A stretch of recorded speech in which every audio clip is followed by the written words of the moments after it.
Just how accurate is the VO2 max estimate on your running watch? Well, I went and found out. I recently visited the Sports and Exercise Science Lab at Napier University here in Edinburgh to have my lactate threshold, my running efficiency, as well as my VO2 max assessed. But to answer the question on how accurate our running watches are, first we need to understand what actually is VO2 max. Well, it's a measurement of how much oxygen your body uses during intense exercise, and it is measured in millilitres of oxygen consumed per kilogram of body weight per minute of exercise.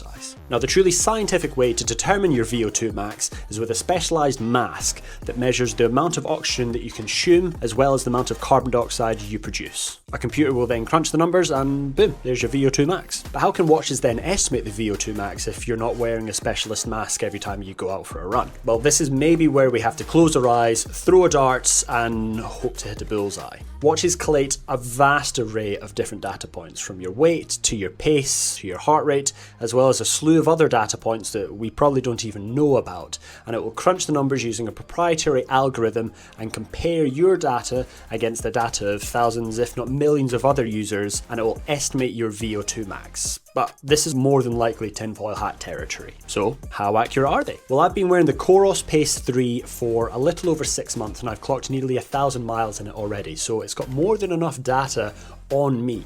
And it estimates my VO2 max at 53 millilitres per kilogram per minute. Whereas my testing at the SES labs, which consisted of running continuously in intervals of 1 minute at increasing speeds every minute, and that calculated my VO2 max at 49 millilitres per kilogram per minute. So a difference of nearly 8%, not terribly inaccurate, but it's important to note that my watch overestimated what my VO2 max is. So what can we take away from this? While running watches are generally quite accurate, they are no replacement for specialist lab testing. And knowing your VO2 max is a really good indicator of your current cardiovascular health, as well as allowing you to make sensible and informed changes to your training to further optimize your health and your training. It's important to note this is definitely not essential for the everyday runner, but if you're a data nerd like me, well, it doesn't hurt. However you're training today, have a great day, get out there, keep running. Well done, keep going.